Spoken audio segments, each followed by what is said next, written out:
नमस्कार, आप जुड़ चुके हैं दैनिक शिव टाइम से। मैं रश्मि शर्मा, कैमरामैन शिवम भगत के साथ। दोस्तों, लगातार वाइन ट्रेडर एसोसिएशन द्वारा अपनी आवाज़, अपने मुद्दों को लेकर आवाज़ उठाई जा रही है। जिस तरह से एक्साइज डिपार्टमेंट द्वारा वाइन की पॉलिसी आई है कि लाइसेंस रद्द कर दिए जाएंगे। ये सिर्फ लाइसेंस ही नहीं, ये उन लोगों की रोजी रोटी, जिनके परिवार का गुजर बसर इन्हीं लाइसेंसों के माध्यम से होता है।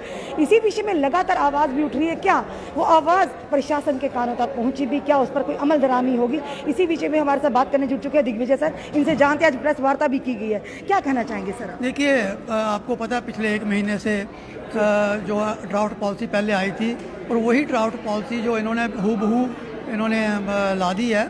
तो हमने सरकार से तब भी कहा था और आज भी कह रहे हैं कि ये पॉलिसी जो आई है कि जम्मू के ट्रेड के वाइन ट्रेड के हित में नहीं है। इसमें बाहर के लोग जो बड़ी बड़ी जो लॉबीज़ हैं वो एंटर कर जाएंगी, हम उनके सामने खड़े नहीं हो पाएंगे। क्योंकि आप देखिए, कुछ हमारे लाइसेंसी ऐसे हैं जिनका मार्जिन है, जो प्रॉफिट है पूरे साल का, उनकी इनकम टैक्स रिटर्न देख लीजिए, 10-12 लाख से ऊपर नहीं है। तो ये इस बिड में खड़े होने के लिए आपको 5 लाख रुपया अर्नेस्ट मनी देने पड़ेगी। 5 लाख रुपया मिनिमम बिड है, और अगर वो बिड लाइसेंस की बिड जाती है 20 लाख या 30 लाख के ऊपर, इसका मतलब बिड खत्म होते ही जो जिसको वो बिड मिलेगी वो पहले दिन ही 10-12 लाख के नुकसान के बीच में आ जाएगा। उसके बाद उन्हें कोटा रखा है, इसमें टैक्सेशन भी बढ़ाई है। तो सिस्टम जो रखा है, ये ट्रेड को स्मूथ चलाने में बड़ी दिक्कतें आएंगी, और इसमें सिर्फ रिच लोग, जो बड़े पैसे वाले हैं लोग, वही खड़े हो पाएंगे। हमने तो इनकार कर दिया कि हम इसमें खड़े नहीं होंगे, ना हो सकते हैं। ईपीडी सिस्टम कितना बड़ा आप लोगों के ऊपर एक धक्का है, यानी कि आप लोगों की परिवार की रोजी रोटी इसी से चलती है। तो क्या कहेंगे आफ्टर एब्रोगेशन 370 और 35A के बाद कहीं ना कहीं असर पड़ रहा है आप लोगों की जिंदगी पर भी? क्योंकि वायदे किए थे प्रगति के रास्ते खुलेंगे, डेवलपमेंट होगी। ये किस तरह की डेवलपमेंट के आप लोगों से आपका निवाला भी छीना जा रहा है? देखिए, आपने सही कहा कि जब ये 370 टूटा तो जम्मू के लोगों को बड़ी उम्मीद थी कि शायद, क्योंकि हम पहले से ही मेन स्ट्रीम के मेन धारा में जाने वाले लोग हैं, तो हमारा कुछ भला होगा, कुछ फ़ायदे होंगे। लेकिन अब हमें ये लग रहा है कि जो जम्मू का ट्रेडर है, सबसे बड़ी गाज जो गिरी है जम्मू के ट्रेडर के ऊपर गिरी है। जैसे जियोलॉजी माइनिंग का देख लीजिए, छोटे छोटे जो ठेकेदार थे वो ठेका लेते थे सांबा में, नड में, जम्मू में वगैरह, वो सारे बाहर हो गए हैं, बाहर के लोग आ गए हैं। इसी तरह इसमें भी ये पक्की गारंटी है, क्योंकि बाहर के लोग उन्होंने जो रूरल एरियाज़ में उन्होंने दुकानें लेना शुरू कर दी हैं, और यहीं से लोकल लोगों को पकड़ के डोमिसाइल सर्टिफिकेट जिनके पास है उनको खड़ा करके बिड देने वाले हैं। क्योंकि सर जम्मू के लोगों के पास इतना सरमाया नहीं है, बड़ी मुश्किल से 2 वक्त की रोटी का जुगाड़ होता है। पर इस तरह की गाज गिराना, ये कहाँ तक सही है? सरकार इस तरह के फैसले आखिर क्यों थोपती? क्या इसी दिन के अच्छे दिन की शुरुआत की थी सरकार ने कि वायदा कुछ किया था, कर कुछ रहे? देखिए, इसी बात का रोना है, इसी बात का रोना हम रो रहे हैं सरकार के आगे कि देखिए, जम्मू जो है वो कोई बड़ा कोई बिजनेस का हब नहीं है। ये कि जम्मू एक ऐसा स्टेशन है जो बिल्कुल हमारे हिंदुस्तान के आखिर में आता है। हमारे पास जो इनकम का सोर्स है वो है यात्रु जो वैष्णो देवी आता है या टूरिस्ट आता है, और हमारा कोई बड़ी इंडस्ट्री नहीं है, कुछ नहीं है। दूसरी बात यह है, हमारा लाइसेंस 5 साल के लिए रिन्यू हुआ था। हमने प्लानिंग उस 5 साल से हिसाब से की थी। किसी ने लोन लिया है मकान बनाने के लिए, किसी ने लिमिट ली है अपना बिजनेस चलाने के लिए, किसी ने एजुकेशन लोन लिया है। तो एकदम आप 1 महीने में कहते हैं नहीं जी, आपका बिजनेस वाइंड अप करिए। तो इतनी ये सोचा कि आपके परिवारों का क्या होगा, उन परिवारों को क्या होगा? वही हम सोच रहे हैं कि उनके मन में ये बात क्यों नहीं आ रही कि छोटे छोटे दुकानदार हैं हम कोई बड़े बिजनेस हाउसेज नहीं हैं। क्यों वो तुले हुए हैं हमको इस तबाही की ओर ले जाने के लिए, जिसमें 25-30 हज़ार के करीब लोग डायरेक्टली इनडायरेक्टली जुड़े हुए हैं, उनको क्यों बेकार करना चाहते हैं? ये बात हमारी समझ के बाहर है। मतलब कहीं ना कहीं भुखमरी की कगार पर लाकर बिल्कुल। और ऐसा वायदा तो किया नहीं था सर, क्योंकि जनता ने आप लोगों के समर्थन से ही सरकार बनी थी, केंद्र में प्रचंड बहुमत के साथ लाया था। क्या कभी सोचा था इस तरह की गाज आपके दिए मतों के ऊपर आपके ऊपर पड़ेगी? बिल्कुल, मैं कहता हूँ कि हमें ये बिल्कुल हम अंदर से बुखला गए हैं कि अगर ये आज हमारी बारी आई है, आज हमारे से दोबारा से बिजनेस अपना सेटअप करें, किस तरह से अपने परिवार का? अब मुझे देखिए, इस उम्र में मैं एक बिजनेस को सेटल करने के लिए 5-7 साल 10 साल लगते हैं। अब इस उम्र में हम 60 के ऊपर हो गए हैं, कहाँ बिजनेस शुरू करेंगे और कहाँ लगाएंगे?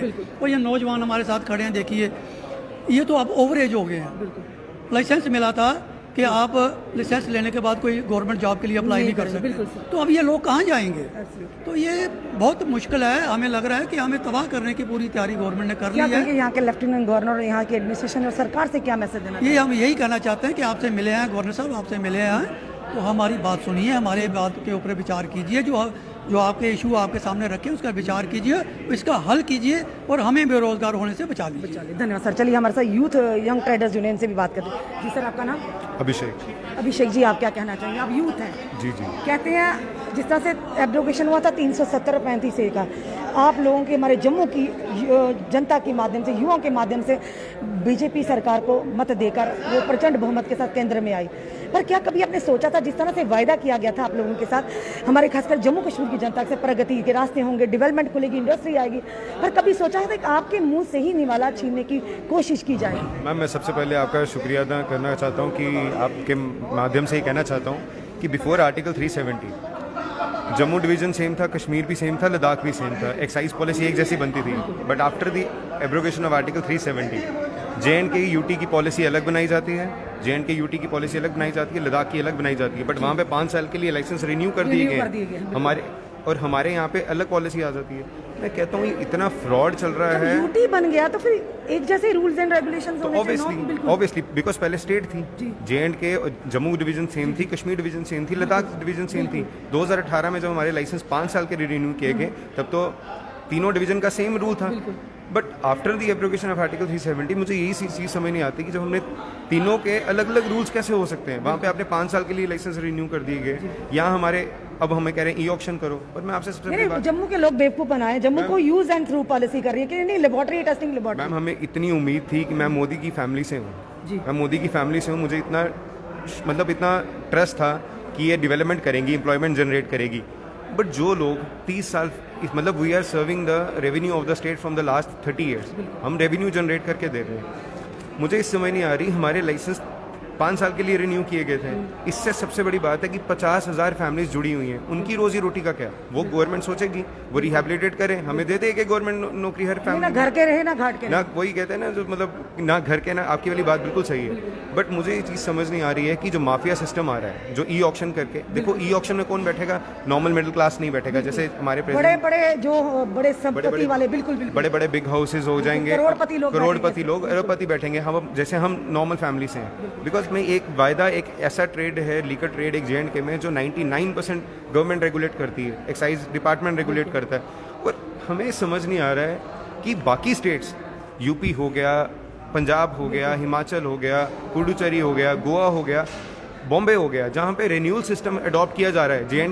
JNK में जैसे रिन्यूअल सिस्टम अडॉप्ट कर रहे हैं और यहाँ पे ई-ऑक्शन का सिस्टम आ रहा है। इसका मतलब कि जो बड़े अमीर लोग हैं उनको आप बढ़ावा दे रहे हो। कैपिटलिज्म सही सर, सही अपोजिशन कह रही कि अंडानी और अंबानी की सरकार है, गरीब जनता की सरकार नहीं है। मैम, वही मैं कहना चाहता हूँ कि ठीक है, मेरे को बड़ा यकीन था कि हमारी डेवलपमेंट होगी, जनरेशन होगी। अब आप एक पॉलिसी देखें, 2020 में एक पॉलिसी आई थी, उसमें कुछ अनसर्व्ड एरियाज अलॉट किए थे। हमें प्रॉब्लम नए लाइसेंस देने में नहीं है, हमें प्रॉब्लम ये है कि हमें पुराने क्यों तोड़े जा रहे हैं। सबसे बड़ी बात है, आपने अनसर्व्ड एरियाज अलॉट किए हैं, अब वहाँ पे लाइसेंस दीजिए, वहाँ पे एम्प्लॉयमेंट जनरेट कीजिए। सबका साथ सबका विकास। गरीबी को खत्म नहीं कर रहे, गरीबों को ही खत्म कर रहे हैं। अब ऑलरेडी एक नई बिल्डिंग बनी हुई है। फॉर एग्जाम्पल, हम हमारे कोई भी चीज़ होती है वो रिन्यू होती है। अब हमारे लाइसेंस है, ड्राइविंग लाइसेंस ही है, कोई पासपोर्ट है, वो हर एक रिन्यूअल बेस से, अब रिन्यूअल बेस से पहले ही आप उड़ा दो, ये तो एक टोटली अनजस्टिफाइड बात है। सबसे क्या कहना चाहेंगे सर, यहाँ हमारी यहाँ की सरकार को, लेफ्टिनेंट गवर्नर साहब को, एडमिनिस्ट्रेशन को क्या गुहार लगाएंगे? देखो मैम, सबसे पहली बात है कि हमने हाई कोर्ट में भी रिव्यू पिटिशन की हुई है। हमने जैसे जितेंद्र सिंह जी से मिले, जुगल जी से मिले, जितने भी टॉप जो लीडर हैं बीजेपी के, हर एक से हमने आश्वासन, बिकॉज हमारी रोजी रोटी जा रही है। रोजी रोटी लगता है आपकी इस मांग पर जरूर गौर किया जाएगा या इस तरह? मैम, जैसे अभी हमारे थोड़े दिन पहले हमारे प्रेसिडेंट साहब LG साहब से मिले हैं, कुछ हमारा मेमोरेंडम हमने दिया है कि सर, हमने इतनी देर से हम ट्रेड में काम कर रहे हैं, तो प्लीज़ हमारा सोचें। बिकॉज 50,000 फैमिलीज जुड़ी हुई हैं, बहुत बड़ी बात है। रोजी रोटी, इससे रोजी रोटी से ऊपर कोई चीज़ नहीं है। मैं लास्ट बार आपसे, मेरे को चलो लेट्स होप हमारा रिव्यू में अभी हाई कोर्ट से जजमेंट आनी है, उससे कुछ फ़ायदा हो जाए। और साथ में हमें उम्मीद रखता हूँ LG साहब से, और मैं प्लीज़ गुहार करूँगा मोदी जी एडमिनिस्ट्रेशन से, चलो मोदी जी से तो मिलना बहुत मुश्किल है, बट यहाँ की एडमिनिस्ट्रेशन से, उपराज्यपाल से मनोज सिन्हा साहब से, कि प्लीज़ सर, हमारा बड़ा लीगल एक मुद्दा है ये, और प्लीज़ हमें रिन्यू किए जाए। हमें बिकॉज हमें 2 साल का टाइम दिया गया, बिकॉज ये लीगल चीज़ है। हमारा 2023 तक रिन्यू हुआ है। किसी के बैंक लिमिट्स हैं, किसी के कर्ज हैं, किसी की 100 प्रॉब्लम्स हैं। प्लीज़ हमें 2023 तक सर्वाइव किया जाए, जो हमारे पास लीगल टर्म्स है। 2023 तक? जी जी जी, धन्यवाद हमारे साथ जुड़ने के लिए। दोस्तों, ये थे ट्रेडर्स एसोसिएशन के यहाँ पे हमारे साथ मेंबरान, जिन्होंने अपनी बात को रखा और लेफ्टिनेंट गवर्नर से ये गुहार लगाई कि कम से कम बार बार हम यही कहते हैं गरीबी ख़त्म कीजिए, गरीबों को नहीं। ये वो लोग हैं जिनसे इनके परिवार का रोज़गार चलता है, जो 2 वक्त की रोटी इसी लाइसेंसों से चलती है। क्यों इसको ख़त्म करने की कगार पर है? इनका ये कहना है, ये गुहार लगाते हैं हर फैसला मंजूर पर 2023 तक इनको रिन्यू की टाइम पीरियड दिया जाए, ताकि ये अपने बिजनेस को जो भी जिस तरह से पूरी उम्र इन्होंने लगा दी है कम से उसको सेटअप करें। और कहीं ना कहीं जो बाकी यूटीज़ में जो पॉलिसीज़ है वो यहाँ जम्मू में भी लागू होनी चाहिए। और लगातार ट्रेडर्स एसोसिएशन द्वारा, वाइन ट्रेडर्स एसोसिएशन द्वारा अपनी आवाज़ बार बार समय समय पर सामने ला रहे हैं। और कहीं ना कहीं ये कुछ ट्रेडर्स नहीं, कुछ लाइसेंस नहीं, बल्कि इनके साथ जुड़े हुए इनके परिवारों की रोजी रोटी है, तो इनके मुंह से निवाला ना छीना जाए। बार बार इन्होंने अपने हमारे चैनलों के माध्यम से यही गुहार लगाई है कि इस पॉलिसी पर फिर से गौर किया जाए। जुड़े रहिए हमारे साथ अगले अपडेट के लिए। जय हिंद, जय भारत।